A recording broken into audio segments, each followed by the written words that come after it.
നമ്മുടെ ഇന്ത്യയിൽ ബ്രിക്സ് രാജ്യങ്ങളിലെ വിദേശകാര്യമന്ത്രിമാരുടെ സമ്മേളനം നടക്കുകയാണ്.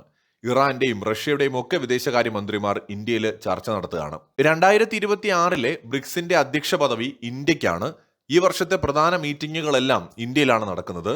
കൗതുകകരമായ കാര്യം എന്താണെന്ന് വെച്ചാൽ, ചൈനയിൽ ഇപ്പോൾ പ്രസിഡന്റ് ട്രംപിന്റെ സന്ദർശനം നടക്കുകയാണല്ലോ. ഈ സമയത്ത് തന്നെ ഇന്ത്യ ബ്രിക്സിലെ നേതാക്കളെ ഇന്ത്യയിലേക്ക് വരുത്തിയിരിക്കുകയാണ്, ചർച്ച നടത്തുകയാണ്. ചൈനീസ് വിദേശകാര്യമന്ത്രി ഇതുവരെ എത്തിയിട്ടില്ല, കാരണം അദ്ദേഹത്തിന് വരാൻ കഴിയില്ല. അമേരിക്കയുടെ ഒരു വലിയ ടീം ചൈനയിൽ നിൽക്കുമ്പോൾ വിദേശകാര്യമന്ത്രിക്ക് എങ്ങനെയാണ് ബ്രിക്സ് ഉച്ചകോടിയിൽ പങ്കെടുക്കാൻ കഴിയുക? അപ്പോൾ തൽക്കാലം അദ്ദേഹത്തിന് വരാൻ കഴിയാത്തത് കൊണ്ട് ഇവിടെ ഇപ്പോൾ നമ്മുടെ ചൈനയുടെ അംബാസിഡർ, ഇന്ത്യയിലുള്ള ചൈനീസ് അംബാസിഡർ ആയിരിക്കും ബ്രിക്സിൽ പങ്കെടുക്കുക.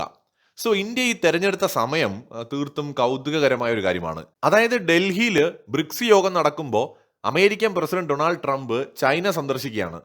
ആഗോള രാഷ്ട്രീയത്തിൽ ഒരു പ്രധാനപ്പെട്ട നീക്കമായിട്ടാണ് ഇതിനെ വിലയിരുത്തുന്നത്. നിലവിൽ നടക്കുന്ന ഇറാൻ ഇസ്രായേൽ സംഘർഷം രണ്ട് യോഗങ്ങളിലും പ്രധാന ചർച്ചാ വിഷയമാണ്. ബ്രിക്സ് യോഗത്തിൽ റഷ്യൻ ഇറാനിയൻ വിദേശകാര്യമന്ത്രിമാർ പങ്കെടുക്കുന്നുണ്ട്. അതേസമയം ചൈനയിൽ വെച്ച് ട്രംപും ഷി ജിൻപിങ്ങും ചർച്ച ചെയ്യുന്നത് ഇതേ വിഷയം തന്നെയാണ്.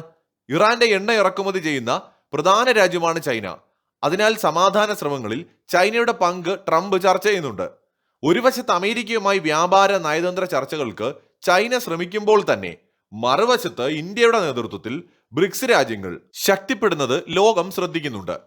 എണ്ണവില വർധനവ് നിയന്ത്രിക്കാൻ ബ്രിക്സ് രാജ്യങ്ങളും അമേരിക്കയും ഒരുപോലെ ആഗ്രഹിക്കുന്നുണ്ട്.